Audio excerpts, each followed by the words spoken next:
आज के लेक्चर में डिस्कस करने जा रहे हैं unit number 4 work and energy का न्यूमेरिकल नंबर 1। न्यूमेरिकल का स्टेटमेंट है a 70 kg man runs up a long flight of stair in 4 second. The vertical height of the stair is 4.5 metre. Calculate his power. Statement का मतलब ये है कि हमारे पास एक बंदा है जिसका मास है 70 kg।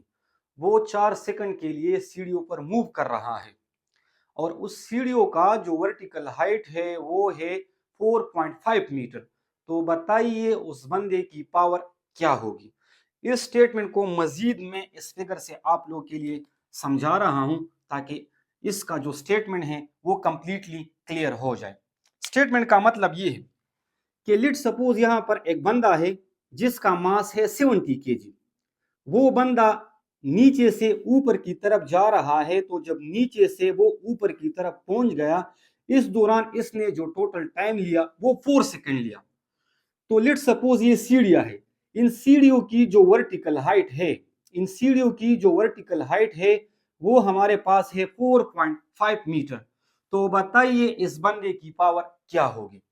तो सबसे पहले हम स्टेटमेंट से गिवन डेटा को निकालेंगे। मास जो कि गिवन है 70 kg, टाइम 4 सेकंड है और जो वर्टिकल हाइट है वो है 4.5 मीटर। रिक्वायर्ड क्या है? पावर। हमने पावर को निकालना है।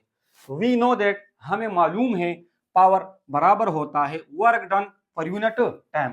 लेकिन इस केस में जो वर्क होगा वो पोटेंशियल के फॉर्म में होगा, यानी यहाँ पर डायरेक्टली वर्क गिवन नहीं है, वो वर्क पोटेंशियल एनर्जी के फॉर्म में है, तो हमने पोटेंशियल से वर्क को निकालना होगा। अब हमें मालूम है P अपनी जगह पर आ जाएगा और जो पोटेंशियल एनर्जी है वो किसके बराबर होता है? mgh के डिवाइडेड बाई T। अब आप लोगों ने करना क्या है, m की जगह पर मास की वैल्यू पुट करनी होगी, g की जगह पर ग्रेविटेशनल एक्सेलरेशन की वैल्यू पुट करनी होगी, h की जगह पर जो वर्टिकल हाइट है और t की जगह पर जो टाइम है 4 सेकंड।